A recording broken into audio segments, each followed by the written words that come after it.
মতিন ভাই তো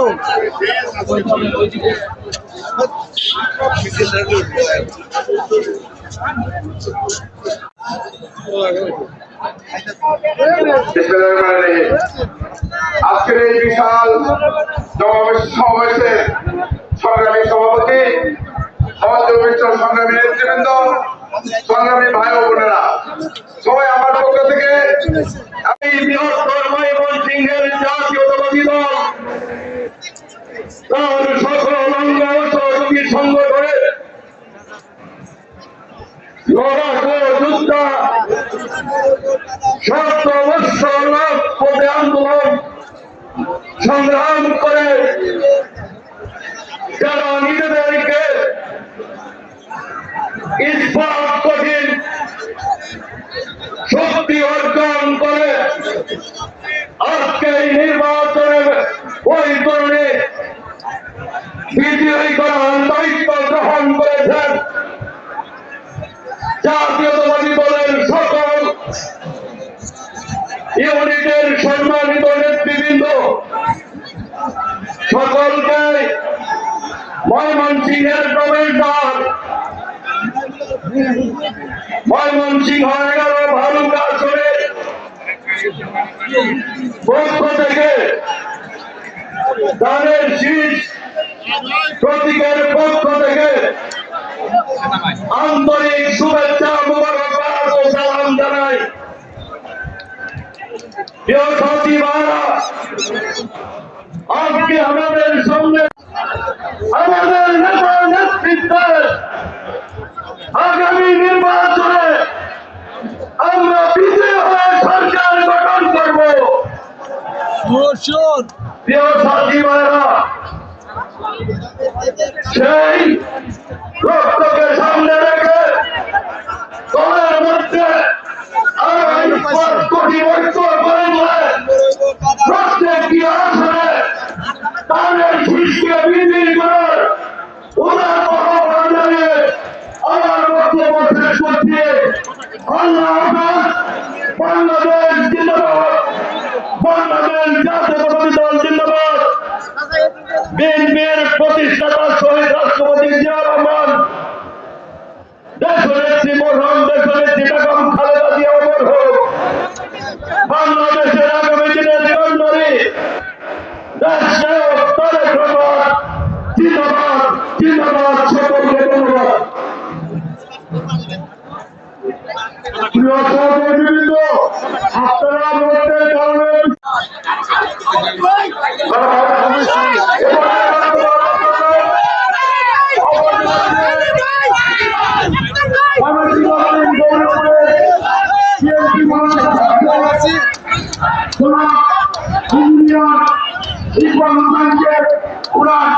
শুভেচ্ছা এবং সংক্ষিপ্ত বক্তব্য রাখার জন্য আহ্বান জানাচ্ছি।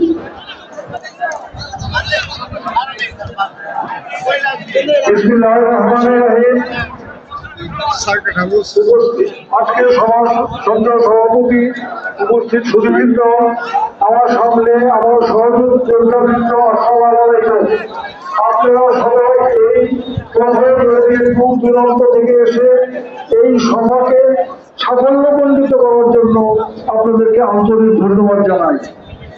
ইনশাল্লাহ আগামী 12 তারিখ আমরা সবাই মিলে ধানের শীষে ভোট দিয়ে বিএনপিকে জয়যুক্ত করবো সেই আশা ব্যক্ত করে আপনাদের সুস্বাস্থ্য কামনা করে আমি বিদায় দিচ্ছি। আসসালামু আলাইকুম। ধন্যবাদ সবাইকে।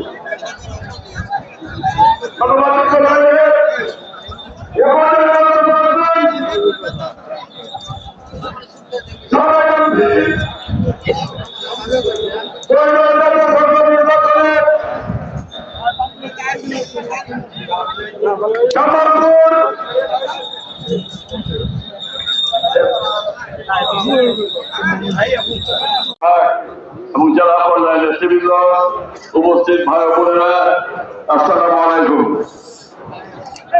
নির্বাচন একটি গণতান্ত্রিক প্রক্রিয়া, কাজে কেউ কেউ বক্তৃতা করেছেন ষড়যন্ত্র হচ্ছে। ষড়যন্ত্র নাই। দল যদি ঐক্যবদ্ধ থাকে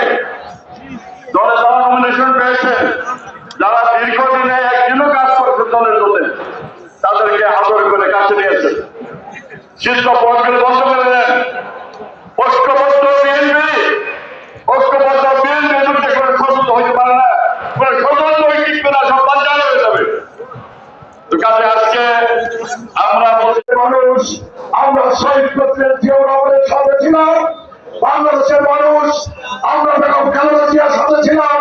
বাংলাদেশের মানুষ আমরা তারা তারেক রহমানের পাশে থাকবো, তারেক রহমানের সাথে থাকবো, তারেক রহমানের সামনে নিয়ে, তারেক রহমানের সাথে থেকে, তারেক রহমানের পাশে থেকে 31 দফা কর্মসূচি বাংলাদেশ করার পরিকল্পনা আমরা সবাই মিলে বাস্তবায়ন করব। এই অঙ্গীকার ব্যক্ত করে এই আহ্বান জানিয়ে আমি আমার বক্তব্য শেষ করছি। আল্লাহ হাফেজ। বাংলাদেশ জিন্দাবাদ, তারেক রহমান জিন্দাবাদ, খালেদা জিয়া অমর হোক, শহীদ প্রেসিডেন্ট জিয়া রহমান অমর হোক। আসসালামু আলাইকুম। বলতে পারি আপনাদেরকে, আমি শহীদ রাষ্ট্রপতি জিয়া রহমানের সাথে কাজ করার সুযোগ আমার হয় নাই, কিন্তু আমাদের নেত্রী দেশনেত্রী বেগম খালেদা জিয়ার সাথে অত্যন্ত ঘনিষ্ঠভাবে কাজ করার সুযোগ আমার হয়েছিল এবং আমার নেতা চেয়ারম্যান জনাব তারেক রহমান সাহেব নিবিড়ে কাজ করার অনেক সুযোগ হয়েছিল। আমি দেখেছি আমাদের নেত্রীর মধ্যে কন্যা স্বাধীনতা সার্বভৌমত্বের আগে কোনো কিছু না, এটাই হচ্ছে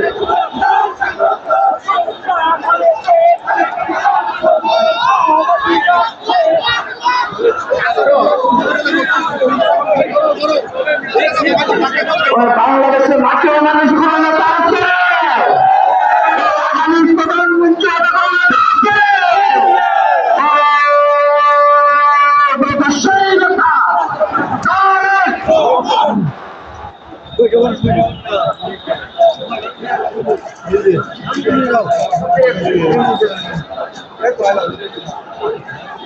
পরিশেষে আমার নেতা করে চলে আসছেন।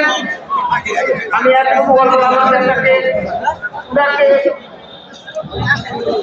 বাংলাদেশ সবার বাংলাদেশ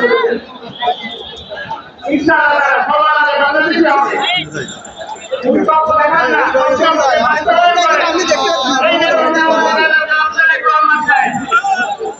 আমি আপনাদেরকে আহ্বান জানাবো, আমাদের বাংলাদেশের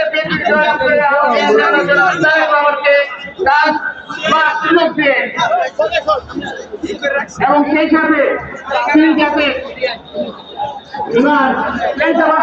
সুরক্ষা এটা বলে নেমে চলে এসছে। আল্লাহ আপনার বাংলাদেশ জিন্দাবাদ, বাংলাদেশ জিন্দাবাদ। শুভেচ্ছা স্বাগতম। ময়মনসিংহের পক্ষ থেকে লাল গোলাপ শুভেচ্ছা। সম্মানের আগমন শুভেচ্ছা স্বাগতম। সম্মানের আগমন শুভেচ্ছা স্বাগতম। ওই নেতা আছে রে ভাই, বাংলাদেশের প্রধানমন্ত্রী আছে, বাংলাদেশের প্রধানমন্ত্রী আছে, সেই নেতা তারেক রহমান, তারেক রহমান, তারেক রহমান,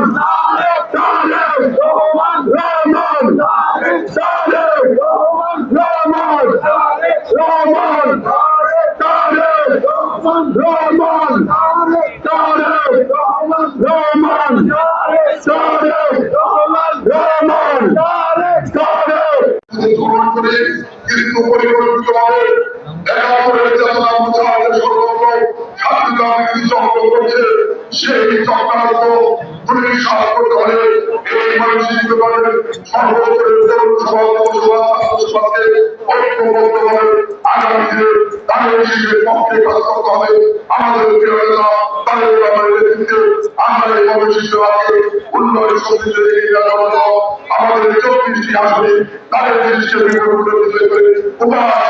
এই প্রস্তাব ব্যক্ত করে আজকের প্রিয় নেতা অবশ্যই সম্ভব করে জনতার পক্ষ থেকে, জামাতের সমস্ত জনতার পক্ষ থেকে সবাই সালাম জানিয়ে কৃতজ্ঞতা জানিয়ে আমি আমার বক্তব্য শেষ করছি। সবাইকে ধন্যবাদ।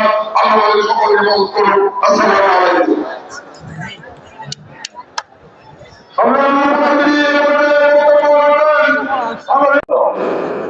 বহু মানুষ গত 16 বছর ধরে গুম খুন অত্যাচার নির্যাতনের শিকার হয়েছে। যে অধিকার আদায়ের জন্য গত 2024 সালে পেছনে রেখে আমরা কোনোভাবেই দেশকে সামনে এগিয়ে নিয়ে যেতে পারবো না, এবং সেজন্যই আমরা দেশে নারীদের জন্য, মায়েদের জন্য, আমরা গৃহিণীদের জন্য, বিশেষ করে খেটে খাওয়া মানুষ যারা, সেই পরিবারের গৃহিণীদের জন্য আমরা একটি ফ্যামিলি কার্ড নামে কার্ড দিতে চাই মা বোনদেরকে,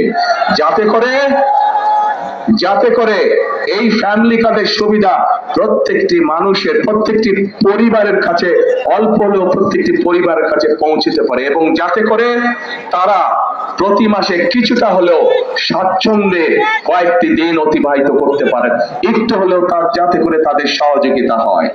ঠিক একইভাবে একটু আগে আমি ময়মনসিংহের মৎস্য চাষীদের কথা বলেছি। একইভাবে শুধু মৎস্য চাষী নয়, মৎস্য চাষীর বাইরেও যারা ক্ষেত খামারে চাষবাস করেন, জমিতে চাষবাস করেন, এইরকম কৃষক ভাইদেরও পাশে আমরা দাঁড়াতে চাই, এবং সেজন্যই আমরা কৃষক ভাইদের জন্য কৃষক কার্ড দেবার পরিকল্পনা করছি। কৃষক কার্ড কথাটি শুনেছেন আপনারা আগে? এই কৃষক কার্ড কেন আমরা দিতে চাচ্ছি? বাংলাদেশের অধিকাংশ মানুষ কৃষির সাথে জড়িত। এই কৃষক যদি ভালো থাকে, কৃষি ভালো থাকলে বাংলাদেশের মানুষ ভালো থাকবে। সেজন্যই আমরা কৃষক ভাইদের পাশে দাঁড়াতে চাই, কৃষক ভাইদের সহযোগিতা করতে চাই। এই কৃষক কার্ডের মাধ্যমে আমরা কৃষক ভাইদের কাছে সার আর প্রয়োজনীয় অন্তত একটি ফসলের, সমগ্রভাবে একটি ফসলের বীজ, কীটনাশক, সার আমরা পৌঁছতে চাই কৃষক ভাইদের কাছে সরাসরি, যাতে করে সেটি তাদেরকে সহযোগিতা করে ধীরে ধীরে অর্থনৈতিকভাবে মজবুত হওয়ার জন্য দৃঢ় ভিত্তির উপরে যাতে করে তারা দাঁড়াতে পারে। প্রিয় ভাই বোনেরা, আমরা রাজনীতি করি কাদের জন্য? বাংলাদেশের মানুষের জন্য আমরা রাজনীতি করি। আজকে এই যে নির্বাচনী জনসভা, এই নির্বাচনী জনসভায় আমরা কি দেখি? অনেক দল আছে যারা এসে অন্য দল সম্পর্কে বিভিন্ন রকম কথাবার্তা বলে। শুনেছেন না আপনারা? শুনেছেন। আজকে যদি আমি এখানে দাঁড়িয়ে আপনাদের সামনে অন্য দল সম্পর্কে, নিজেদের মানুষ সম্পর্কে কত বড় মিথ্যে কথা তারা বলছে। প্রিয় ভাই বোনেরা, আমরা চাই নেত্রকোনা সহ, শেরপুর সহ, এই যে 4 জেলার ভাই বোনেরা আজকে আপনার এই মিটিং এ উপস্থিত হয়েছে, এই এলাকার আরেকটি বড় সমস্যা হচ্ছে, মানুষের চিকিৎসা সমস্যা। ঠিক, আমরা ময়মনসিংহ সহ আশেপাশের জেলাগুলোতে, যে 4 জেলার ভাই বোনেরা আজকে উপস্থিত হয়েছেন, এখানে যেরকম আমরা জেলা হসপিটালগুলোকে আরো বড় করতে চাই, একইভাবে আমরা হেলথ কেয়ারের অ্যাপয়েন্ট করতে চাই। হেলথ কেয়ারের, আপনারা পল্লী চিকিৎসকের কথা শুনেছেন? পল্লী চিকিৎসক শহীদ দিয়ার সময় ছিল, যারা গ্রামে গ্রামে ঘরে ঘরে মানুষকে চিকিৎসা দিত, ছোটখাটো রোগ বলে অসুখ বিসুখ তারা সেখানে চিকিৎসা দিত। আমরা ঠিক একইভাবে বিশেষ করে যে মা বোনেরা আছেন, তাদের চিকিৎসার অনেক সমস্যা হয়। শিশুরা এবং মা বোনদের অনেক সময় তারা হাসপাতালে যেতে পারে না।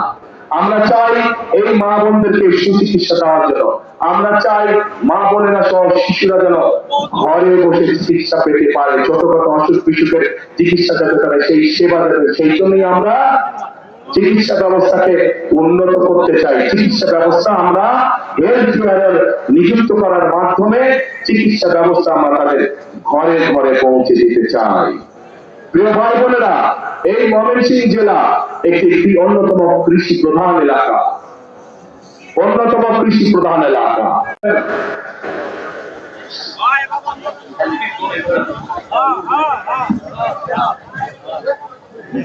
এই যে কথাগুলো বললাম, এই কাজগুলো যদি আমরা করতে সক্ষম হই, তাহলে কি আপনারা মনে করেন আপনারা সহ সমগ্র দেশের মানুষ উপকৃত হবে? কে কে মনে করেন উপকৃত হবে? সবাই মনে করেন? তাহলে আপনারা কি চান আমরা এই কাজটা করি? এই কাজগুলো করে কারা কারা চান যে বিএনপি এই কাজগুলো করো? যে কাজগুলোর কথা বললাম সবাই চান? ঠিক আছে, ধন্যবাদ। এবার আমার একটা জিজ্ঞাসা আপনাদের কাছে। আপনারা তো এতক্ষণ আমাকে জিজ্ঞাসা করলেন যে ভাই ধানের শীষে তো ভোট দিব, কিন্তু বিএনপি কি করবে আমাদের জন্য, এটাই তো আপনাদের জিজ্ঞাসা ছিল আমার কাছে, তাই না? আমি তো বললাম বিএনপি ইনশাআল্লাহ সরকার গঠন করলে আমরা কি কি করব বললাম না এতক্ষণ? সংক্ষেপে বলছি আরো অনেক কাজ আছে, আরো অনেক কাজ করবো আমরা ইনশাআল্লাহ, তবে সংক্ষেপে বললাম আপনাদের কাছে। এখন আমার একটা জিজ্ঞাসা আছে আপনাদের কাছে। আপনারা যে বললেন এই কাজগুলো করলে আপনাদের উপকার হবে, কিন্তু তার আগে তো ভাই আপনাদেরকে একটা কাজ করতে হবে। কি সেই কাজটা বলেন তো? শুনি না, শুনি না। Yes, 12 তারিখে ধানের শীর্ষ জয়যুক্ত করতে হবে। এই 24 জন দাঁড়ান তো, ওখানে দাঁড়ান, 24 জন দাঁড়ান, এখানে ওখানেই দাঁড়ান, আপনি ওখানেই দাঁড়ান, লাইন করে দাঁড়ান, ধাক্কাধাক্কি করো না, ধাক্কাধাক্কি করো না, লাইন করো না, লাইন করো না, ঠিক আছে?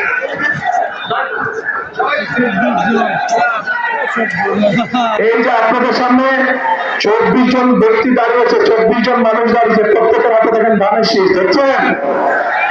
ছেলে মেয়ে 24 জনকে, এই 24 জনকে দায়িত্ব দিয়ে গেলাম এই 4 জেলার উন্নয়ন করার জন্য। তাদের হাতে ধানের শীষ দিয়ে তাদেরকে আমি দায়িত্ব দিয়েছি। এখন আপনারা আপনাদের দায়িত্ব বুঝে নিতে হবে তাদের কাছ থেকে, পারবেন? তাহলে 12 তারিখে পরিকল্পনা কি আপনাদের? ধানের শীষে ভোট দিতে হবে। বসেন নেতৃবৃন্দ, এরা সবাই হচ্ছে ধানের শীষের লোক, এদেরকে জিতিয়ে আনতে পারলে আমরা ওই কাজগুলো সব করতে পারবো, জিতিয়ে আনতে পারলে আমরা ওই কাজগুলো সব করতে পারবো। কিন্তু এদেরকে জিতাতে হবে, আপনাদেরকে এগিয়ে আসতে হবে। আপনারা এগিয়ে আসলে ধানের শীষ জিতবে, আপনারা এগিয়ে আসলে ধানের শীষের পরিকল্পনা সব জনগণের জন্য বাস্তবায়ন আমাদের ভোট লুটপাট করে নিয়ে যেতে না পারে। পারবেন তো? পাড়া দিয়ে সতর্ক থাকবে ইনশাআল্লাহ। তাহলে কেউ ভাববে না। আরেকটি গুরুত্বপূর্ণ কথা, 1971 সালে যুদ্ধ হয়েছিল। এখানে যারা ইয়াং আছেন তারা আপনারা, তরুণ যুবক যারা আছেন তারা আপনারা বইয়ে খাতায় পড়েছেন, মুরব্বী যারা আছেন আমাদের